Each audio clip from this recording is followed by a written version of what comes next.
നമുക്കുള്ള അനുഗ്രഹങ്ങൾ നീങ്ങിപ്പോകും മാത്രം അറിയാം. അപ്പം നമുക്ക് എന്തെല്ലാം ആഗ്രഹമുണ്ട്. ഈ ഇരിക്കണ നമ്മോട് ചോദിച്ചാൽ ആഗ്രഹം എന്ന് വെച്ചാൽ ആഗ്രഹത്തിൻ്റെ തല പറഞ്ഞാൽ കുട്ടികളെയും വലിയവരെയും പ്രായത്തിൻ്റെ തോതനുസരിച്ച് നമുക്കൊക്കെ വ്യത്യസ്തമായ ആഗ്രഹങ്ങളുണ്ട്. ഇപ്പം നിങ്ങളിഞ്ഞൊരു 2 മിനിറ്റ് ഒരു സെക്കൻഡ് അല്ല എന്തൊക്കെ പൂതിയുണ്ട്. ഒരു സെക്കൻഡ് നിങ്ങളെ പൂതിൻ്റെ ഒരു ലിസ്റ്റിൻ്റെ ഒരു ഇത് നിങ്ങളെ ഇങ്ങോട്ട് മനസ്സിലേക്ക് തള്ളി വരണുണ്ടാവും. ഈ അടുത്ത സെക്കൻഡ് കിട്ടിയ ഇന്ന ആഗ്രഹം, പിന്നെ കിട്ടിയ ഇന്നതാണ്, കിട്ടിയ ഇന്നതാണ്, ആദ്യം കിട്ടുന്ന പൈസ കൊണ്ട് ഇന്നതാണ്, ആദ്യം കിട്ടുന്ന നമ്മളെ പൈസ, ആദ്യം കിട്ടുന്ന സമയം, ഓരോന്നിനും ഓരോ സമയത്ത് നമ്മൾ മുൻഗണനാക്രമം വെച്ചിട്ടുണ്ട്.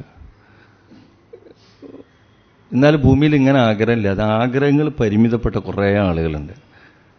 നമുക്ക് തിരിണ പോയി ഇങ്ങനെ അല്ലെങ്കിൽ ഇങ്ങനെ ചൂടായിക്കൊണ്ട് അങ്ങാടി കാണുന്ന ആ കോയിട്ട തിരക്കില്ല, ബോസിട്ട തിരക്കില്ല, കുഴിമന്തിട്ട തിരക്കില്ല, അങ്ങനെ കുറെ ആഗ്രഹങ്ങൾ നമുക്കൊക്കെ ആഗ്രഹം ഉണ്ടായില്ല. ആഗ്രഹമൊക്കെ നല്ല തന്നെയാണ്. പക്ഷെ ആഗ്രഹത്തോടൊപ്പം നമ്മൾ ആലോചിക്കേണ്ടത് കിട്ടാത്ത ഒരുപാട് സമൂഹം ഉണ്ടെന്ന് മനസ്സിലായി. ആ ആഗ്രഹമൊന്നും അല്ല ആഗ്രഹം. ബിരിയാണി വേണ്ട, കുഴിമന്തി വേണ്ട, റേഷൻ പീടിയിൽ നിന്ന് കിട്ടുന്ന കഞ്ഞിൻ്റെ പിന്നെ റേഷൻ പീടിയിലെ അരി കഞ്ഞിൻ്റെ താളിച്ചതും വേണ്ട, പഠിച്ചോനെ പഞ്ചസാരയും പാലും വേണ്ട, പഞ്ചാരട്ട ചായ വേണ്ട, പാല് പറഞ്ഞ ചായയും വേണ്ട, വീടും വേണ്ട. വളരെ പരിമിതമാകാൻ പടച്ച റബ്ബ് വെറുതെ തന്ന പച്ചവെള്ളം ഒന്ന് പൂതിയോടോളം പച്ചരാക്കാം, ഒന്ന് കുടിക്കാൻ കഴിഞ്ഞിട്ടാൽ മതി. അങ്ങനെ ആഗ്രഹത്തിൻ്റെ ലിമിറ്റേഷൻ വന്ന് എത്തിയത് ഈ പറഞ്ഞ സാമ്രാജ്യം ഒന്നും വേണ്ട. മൂത്രനാളി കൂടി ഒരു തുള്ളി മൂത്രം ഒന്ന് കൃത്യമായി വന്ന് കിട്ടിയാൽ മതി.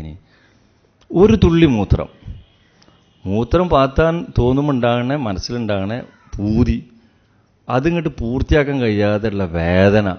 ഒരു തുള്ളിയെങ്കിലും മൂത്രനാളി കൂടെ മൂത്രം തുള്ളിറ്റ് കിട്ടിയാൽ മതിയായിരുന്നു എന്ന് കെഞ്ചി പ്രാർത്ഥിക്കണ ആളുകളെ. ആഗ്രഹത്തിൻ്റെ ലിമിറ്റേഷൻ എവിടെ എത്തിയെന്നുള്ളത് നമ്മൾ പഠിക്കേണ്ടത്. കേട്ടാൽ പോരാ, നമ്മൾ ആലോചിച്ചിട്ട് അതനുസരിച്ച് കർമ്മരംഗത്ത് സജീവമാനുള്ള അവസരങ്ങൾ നമുക്കുള്ളത്. എനിക്ക് ഒരുപാട് ആഗ്രഹമുണ്ട്, നിങ്ങൾക്ക് ഓരോരുത്തർക്കും ആഗ്രഹമുണ്ട്. ആഗ്രഹിക്കാം നമുക്ക് ഏത് നല്ല കാര്യം അള്ളാഹുവും റസൂലും അനുവദിച്ച ഏത് കാര്യവും നമുക്ക് ആഗ്രഹിക്കാം. അല്ലാതെ എന്തും നമുക്ക് ആഗ്രഹിക്കാം. ആഗ്രഹത്തിന് കുഴപ്പമില്ല. പക്ഷേ ഈ ആഗ്രഹ പൂർത്തീകരണത്തിനിടയിൽ ബാധ്യതാ നിർവഹണം പച്ച മറന്നുകൊണ്ടോ ഇല്ല നമ്മൾ സ്വയം ആലോചിക്കുക. ആഗ്രഹങ്ങൾ പൂർത്തീകരിക്കാൻ നെട്ടോട്ട് ഓടുന്നതിന് കുഴപ്പമില്ല. ആഗ്രഹങ്ങൾ പൂർത്തീകരിക്കണം. നമ്മൾ ആഗ്രഹം വേറെ ആരും പൂർത്തീകരിക്കണം, നമ്മൾ പരിശ്രമിച്ചാലേ നടക്കുള്ളൂ. പക്ഷേ ഈ ആഗ്രഹ പൂർത്തീകരണം മാത്രം ലക്ഷ്യമാക്കിയുള്ള പാച്ചിലിൻ്റെ ഇടയിൽ ഒരുപാട് ബാധ്യത അള്ളാഹുത്താല നമുക്ക് തന്നിട്ടുണ്ട്. ആ ബാധ്യത പൂർത്തീകരണത്തിന് എത്ര സമയം ചെലവഴിക്കുന്നുണ്ട്, ആഗ്രഹ പൂർത്തീകരണത്തിന് എത്ര സമയം ചെലവാക്കുന്നുണ്ട്, നമ്മൾ ഓരോരുത്തരോട് ചോദിക്കേണ്ടത്. മനുഷ്യൻ്റെ ആഗ്രഹങ്ങളെ പരിമിതി വന്ന് പൊതു കിണറ്റിൽ നിന്ന് കുറച്ച് വെള്ളം ഇനി ബോട്ടലിലെ വെള്ളം കിട്ടിയില്ലെങ്കിൽ, ഈ ബോട്ടലിലെ വെള്ളത്തിന് 20 ഉറുപ്പ്യ കൊടുക്കണമെങ്കിൽ ബോട്ടലിലെ വെള്ളം ഒരു 1/2 കിലോമീറ്റർ ഒരു 100 മീറ്ററൊക്കെ പോയാൽ പൊതു കിണറുകളുണ്ടാവും. ആ കിണറ്റിൽ നിന്ന് ആരും കാണാതെ ഒരു ബക്കറ്റ് വെള്ളം, ഒരു 1.5 ലിറ്റർ വെള്ളം കുടിച്ചിട്ടാൽ മതി എന്ന് ആഗ്രഹിക്കേണ്ട നൂറുകണക്കിന് മനുഷ്യന്മാരെ മുന്നിൽ. കാരണം ഇന്ന് വന്ന രോഗികളെ 2 രോഗികളെടുത്ത് പോയി നോക്കും. എനിക്ക് പച്ചവെള്ളം കിട്ടിയാൽ മതി, എനിക്കത് മാത്രം കിട്ടിയാൽ മതി, ഇനി വേറെ ഒന്നും എനിക്ക് വേണ്ട. അത് പോയി ഞാൻ കക്കൂസ് കയറി കുത്തുന്നതാണ് വെള്ളം കുടിച്ചിട്ട് പെണ്ണുങ്ങളെ കാണാതെ. ബാതിലടിച്ചിട്ട് പെണ്ണുങ്ങൾ 3 ഗ്ലാസ് കുടിച്ചാൽ മതി എന്ന് പറയുമ്പോൾ ഞാൻ കുടിച്ചു പോകും. പക്ഷേ കുടിച്ചു പോയാൽ എൻ്റെ ശരീരത്തിലാണെങ്കിലും വണ്ണം വെക്കേണ്ടത്. ഡയാലിസിസ് ചെയ്യുമ്പോൾ 3 കിലോയിലധികം കുറക്കാൻ പറ്റില്ല. പക്ഷേ 3 മിനിറ്റ് നമ്മൾ കളവ് പറയാണ്, ഡോക്ടർമാരോട് കളവ് പറയാണ്, ഞാൻ ഇത്ര കുടിച്ചിട്ടുള്ളൂ. അങ്ങനെ പച്ചവെള്ളം കുടിച്ചതിനാണ് ഈ കളവ് പറയുന്നത്. വേറെ വിഭവസമൃദ്ധമായ ഭക്ഷണം പോയി വാങ്ങി കഴിച്ചതിന് എല്ലാം ഒരു കളവാണ്. പച്ചവെള്ളം വെറുതെ കുടിച്ചിട്ട് ശരീരത്തിൽ നീര് വന്നിട്ട് ശ്വാസം മുട്ടിയിട്ട് ഇടങ്ങറാണ് രോഗികളുടെ മുന്നിൽ. നമ്മൾ ആലോചിക്കേണ്ടത് നമുക്ക് കിട്ടിയ അനുഗ്രഹത്തിന് നമ്മൾ ആവുണ്ടോ ഇല്ലെന്ന്. ജീവിതത്തിൽ ഒരു പനി പോലും പനിച്ചിട്ടില്ലാത്ത, വേദന എന്താണെന്ന് അറിഞ്ഞിട്ടില്ലാത്ത ഒരൊറ്റ ലാബ് റിപ്പോർട്ട് തന്നെ നാളെ നിങ്ങൾ ഡയാലിസിസ് കഴിഞ്ഞാൽ പറ്റൂല, അത് ഉൾക്കൊള്ളാൻ കഴിയുന്നില്ല. നിങ്ങളെ ഫുള്ള് പോയിട്ടുണ്ട്. വേണമെങ്കിൽ സ്കാനിങ് എക്സ്റേ ഒക്കെ എടുത്താൽ ഫുള്ള് ക്ലിയർ. നിങ്ങൾ ഇന്ന് ഡയാലിസിസ് ചെയ്താൽ നിങ്ങൾക്ക് നല്ല, നാളെ നിങ്ങൾ ചെയ്താൽ നിങ്ങൾക്ക് അതല്ലെങ്കിൽ ഫുള്ള് കൊള്ളാണ്. നമ്മളെക്കാട്ടിലൊക്കെ പ്രഗത്ഭന്മാരാണ്. ഇന്നലെ ഡയാലിസിസ് മെഷീനിൽ കിടന്നിട്ട് ഒരാൾ എന്നെ വിളിച്ചു, എനിക്ക് വല്ല ഫീൽ ചെയ്തു പോയി. നിങ്ങൾ എവിടെ വെച്ച് ഇടറിയ ശബ്ദത്തിൽ ഞാൻ ഡയാലിസിസ് മെഷീനിലാണുള്ളത്. ഇങ്ങോട്ടോ ചോദിച്ചു, ഞാൻ ഇന്ന് ഒപ്പിച്ച് പോകുന്നതാണ്, പക്ഷെ എനിക്ക് വല്ലാതെ ആശ്വാസം തോന്നി. ചിലപ്പോൾ നാളെ ചെയ്യേണ്ടി വരും ഒന്നുകൂടി, അല്ലെങ്കിൽ മറ്റന്നാൾ എന്തായാലും ചെയ്യണം, 10 പൈസ കയ്യിലില്ല. എന്ത് ചെയ്യാൻ പറ്റും? ഒന്നും ചെയ്യേണ്ടതില്ല. നിങ്ങൾ ബിസ്മി പറഞ്ഞു, ഞായറാഴ്ച ആകേണ്ടതില്ല, ഇവിടെ വന്നോളി, ഇവിടെ എത്തിയിട്ട് ആരും കുട്ടികളെ വിളിപ്പിച്ചോളി, ഞാൻ എവിടെയെങ്കിലും ഉണ്ടെങ്കിൽ ഇവിടെ ആരും ഏർപ്പാട് ചെയ്ത് കൊടുത്തു പോയി. അതായത് നാളെ ശ്വാസം കിട്ടണമെങ്കിൽ ഡയാലിസിസ് ചെയ്യണമെങ്കിൽ ഡയാലിസിസിലെ പൈസ ഇല്ല. ഇന്നലെ വരെ പിന്നെ ആരോടും ചോദിക്കാത്ത ആളുകളാണ്, ആരോടും ഭക്ഷണം ചോദിക്കാത്ത ആളുകളാണ്, ആരും മുന്നിലും കൈ നീട്ടാത്ത ആളുകളാണ്. ഓരോന്ന് പലരുടെ മുന്നിലും ഒരു നേരം ഡയാലിസിന്, ഒരു നേരത്തെ ഭക്ഷണത്തിനും, ആ കുട്ടികളെ പ്രാഥമിക ആവശ്യം, സ്കൂളിൽ പോകാനുള്ള വീട്ടിലെ ആവശ്യങ്ങൾക്ക് പോലും മറ്റുള്ള മുന്നിൽ കൈ കാട്ടേണ്ട അവസ്ഥ വന്നപ്പോൾ നമ്മളൊക്കെ വിചാരിക്കേണ്ട നമ്മൾ അയച്ചു വിട്ടതാണ്. ഇത് വളരെ ഗൗരവമാണ്. അവരെ സംബന്ധിച്ചോളം നമുക്ക് വേറെ ഒന്നും അവർക്കും ആവശ്യമില്ല. അവർക്ക് ആവശ്യം ഞാൻ നേരത്തെ പറഞ്ഞ ഒരു 1.5 ലിറ്റർ കുടിക്കേണ്ട 3 ഗ്ലാസ് കൃത്യമായിട്ട് കുടിച്ചിട്ട് വീട്ടിൽ കിടന്നുറങ്ങാൻ പറ്റുമെങ്കിൽ അത് മതിയായിരുന്നു. എങ്ങനെ 3 ഗ്ലാസ് വെള്ളം കുടിച്ചിട്ട് വീട്ടിൽ കിടന്നുറങ്ങാൻ പറ്റുമെങ്കിൽ അത് മതിയായിരുന്നു. പക്ഷെ 3 ഗ്ലാസ് വെള്ളം കുടിച്ചിട്ട് പെരെ കിടന്നുറങ്ങാൻ പറ്റില്ല. 1.5 ദിവസങ്ങളിൽ ഡയാലിസിസ് സെൻ്റർക്ക് പോകണം. പോയാൽ പോരാ, 2 പിന്നെ പ്രധാനപ്പെട്ട ഞരമ്പ്, ഞാൻ ആ ഞരമ്പ് ആർട്രിക്കളോ എന്തോ ഒരു പേരും പറഞ്ഞ് ഞാൻ ഒരു കണ്ടുപോയിച്ചു. 2 പ്രധാന ഞരമ്പുകൾ പോണ വഴികളാണ് കെട്ടി പിടിപ്പിച്ചിട്ട് ഫിസ്റ്റുല ഫിറ്റാണ്. ഈ ഫിസ്റ്റുല ഫിറ്റാണ്, ഈ ഫിസ്റ്റുല ഇവിടെ ഫിറ്റാണ്. ഡോക്ടർമാർ പറയും ചോരയില്ല, ചോര ഉണ്ടാവണം. തിന്നാൻ ചെയ്യാതെ ഇങ്ങനെ ചോര ഉണ്ടായാൽ അതിൻ്റെ വൈരുദ്ധ്യം മനസ്സിലാക്കണം.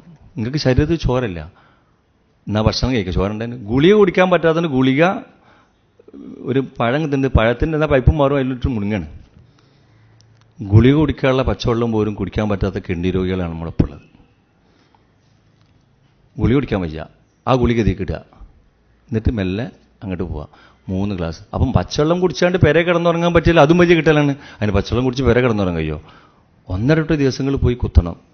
ഈ കുത്തുന്ന ആളുകൾക്ക് കാഴ്ച നഷ്ടപ്പെട്ടവരുണ്ട്, കേൾവി നഷ്ടപ്പെട്ടവരുണ്ട്, കൈകാലുകൾ കുഴഞ്ഞ ആളുകളുണ്ട്, പറ്റത്തള ഒരു ഭാഗം ഒന്നായിട്ട് തളർന്ന ആളുകളുണ്ട്. ചില ആൾക്കൊക്കെ ഇത് നേരിട്ട് അല്ലാതായും ചെയ്യണം. പല ആളുകൾക്കും ഇതേ ബുദ്ധിക്ക് അസ്വസ്ഥത വന്നിട്ടുണ്ട്. കാരണം നാളത്തെ ഡയാലിസിസ് എന്ത് ചെയ്യും, മക്കളെ കാര്യം എന്ത് ചെയ്യും, ജീവിക്കാൻ കഴിയുമോ, ഇനി മരിച്ചിട്ട് എന്താ കാര്യം, മരിക്കാൻ കഴിയുമോ? ഒരു നേരം ഡയാലിസിസ് വൈകിപ്പോയാൽ ശ്വാസതടസ്സം ഉണ്ടാവും, രക്തസമ്മർദ്ദം ഉണ്ടാവും, നെഞ്ചുവേദന ഉണ്ടാവും, വിറയലുണ്ടാവും, ശരീരം നീരൊന്ന് കൂർക്കും, ചൊറിച്ചിലുണ്ടാവും, കണ്ണിൻ്റെ കാഴ്ച മൂടും, പിന്നെ മസിൽ നിൽക്കാതെ കയറുകയാണ്. മൂത്രമൊഴിക്കാൻ തോന്നും, മൂത്രത്തിൻ്റെ ഒരു തുള്ളി പോലും പുറത്തേക്ക് പോരില്ല. ഭയങ്കര അസ്വസ്ഥത ഉണ്ടാവും. ഇതൊക്കെ പാടെ കൂടുമ്പോൾ ദേഷ്യം കൂടും, ടെൻഷൻ കൂടും. അപ്പം എന്താവും? ആളുകൾക്ക് വെറുപ്പാവും. എന്നെ സഹായിച്ചുകൊണ്ടിരിക്കുന്നതിനോട് എന്നെ ഞാൻ കയറിയിട്ട് മേക്കട്ട് കയറുമ്പോൾ ഓനെത്ര കൊടുത്താലും നന്നില്ലാത്തവനാണ്. പെണ്ണുക്കും കുട്ടിയൊക്കെ നോക്കി ഒരു മടുക്കും, ഒരു പരിഹാരം ഉണ്ടാവില്ലല്ലോ.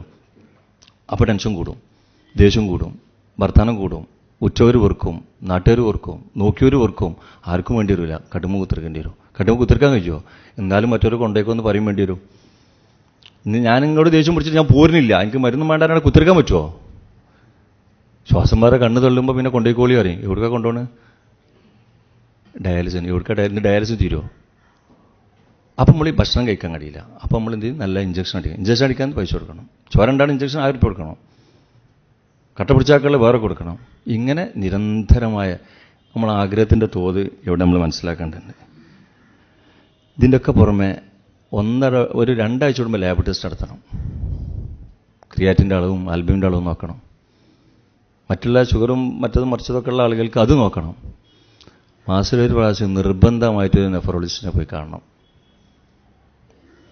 ഡയാലിസിൻ്റെ സൗജന്യമായി ഡയാലിസിസ് കിട്ടിയാൽ പോലും അവിടെ വിദഗ്ധന്മാരെ ഡോക്ടർമാരില്ല. ഓല് പോയിട്ട് കോഴിക്കോടോ വേറെ എവിടെയെങ്കിലും പോയിക്കാണ്ട് വലിയ പിന്നെ ഡോക്ടർമാരെ കാണണം.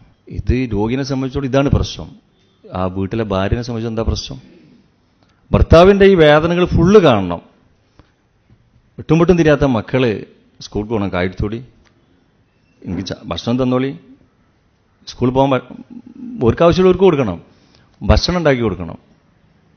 ഇതിൻ്റെ രണ്ടിനും നടുവിൽ നെരിപിരി കൊള്ളണ പെണ്ണ്, ഭർത്താവിൻ്റെ ഇതിൻ്റെ അടിയിലുള്ളൊരു ബുദ്ധിമുട്ട്. ഇപ്പോൾ കഴിഞ്ഞ ദിവസം എൻ്റെ പെണ്ണുങ്ങളോട് ഞാനും അവസാനം ആ പെരയിലെ പെണ്ണും എൻ്റെ പെണ്ണുങ്ങളും ഇങ്ങനെ വരുന്നുണ്ട്. ഞാൻ പക്ഷെ പെണ്ണ് പോകുന്ന വെച്ചാൽ ചോദിച്ചാൽ എന്താ ജീവിതത്തിന് നേരം വൈകി, ഞങ്ങളിങ്ങനെ ഒന്നുമില്ല, പിന്നെ വരാൻ തോന്നിയില്ല.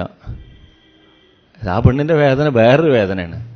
ആൾക്കാർ പറയുന്നത് ഓനിപ്പം കിഡ്നിക്ക് അസുഖമുണ്ട്, ഓക്കിപ്പോൾ അതൊരു സുഖമാണ്, ഓള് കടലാസ് കൈകളിച്ച് നടക്കുകയാണ്, ഇറങ്ങി നടക്കുകയാണെന്ന് സ്വന്തത്തിലുള്ള ഓക്കിപ്പോൾ സുഖമല്ലേ, നേരം വെളുത്താൽ കടലാസ് ഇട്ടിട്ട് പോവല്ലേ, ഓക്ക് ഇങ്ങനെ കയറി ഇറങ്ങി നടക്കപ്പോൾ ഓൻ സോക്കടായതിൻ്റെ ശേഷം ഓക്കിപ്പോൾ നടത്താ പണി.